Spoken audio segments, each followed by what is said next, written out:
We've started a really busy period in Parliament. For 7 of the 8 weeks leading up to the budget we'll be sitting, and of course the budget is going to be a really important document.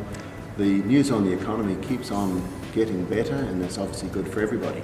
This week in Parliament I asked questions of the Minister of Science and Innovation on the research and development contributions that the government is making to help both New Zealand-based companies and overseas investors to ensure that we can continue to grow jobs and regional development in this country. What level of investment is the government making in research and development, and how is this helping high-tech New Zealand-based businesses to succeed?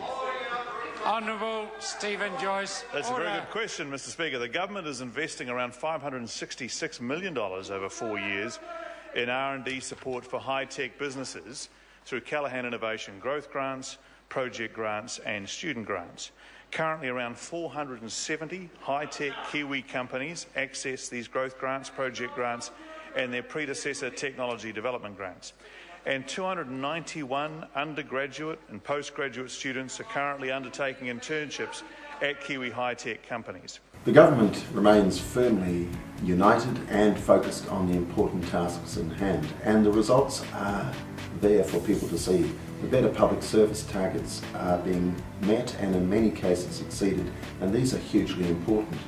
While we're focusing on what needs to be done, the hapless opposition seems to be reverting to type, and this has been a particularly bad week for the Labour Party and particularly their leader, as he's tripped himself up over his use of secret trusts and his rather bizarre comments about his $2.5 million home in Herne Bay somehow being a middle-income do-upper. I also spoke in the general debate this week and focused on some of the things that we'll be campaigning on later in the year, because it is really important that the gains that we've achieved are locked in and that New Zealanders are able to look to better times ahead after the really difficult times that we've faced going through the global financial crisis and the recession here in New Zealand. I would like to put on record a few of the contrasts between what we inherited from the Labour Party and their record and what we've got now. Because, Mr Speaker, the current account deficit when National took office after 9 years of Labour was 9% of GDP. Today, Mr Speaker, the current account deficit is 4.3% of GDP. Net external debt under Labour blew out to 84% of GDP. Today it's down to 71% of GDP, still too high, and we're getting it down, and we must continue to.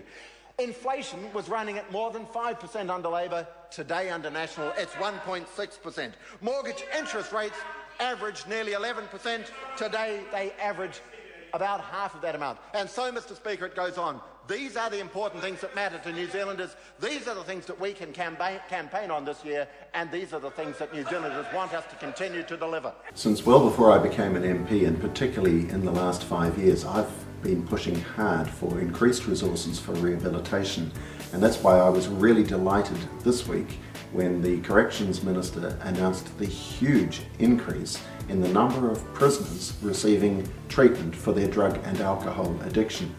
It's absolutely clear that if those problems are not dealt with, then the chances of recidivist offending are huge for those who go back out into the community.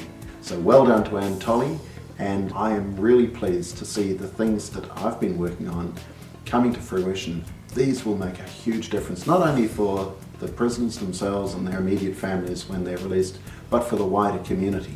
And it's initiatives like this that are contributing hugely to the big reduction in our crime rate. The enthusiasm for what we are doing is clear this week as universities are having their orientation period and young people are signing up to join the National Party in record numbers. It's a really good sign for the future, and it shows that they're thinking about politics and they're aware of the election coming up, and they're keen to keep things going the way they are under a strong John Key-led national government.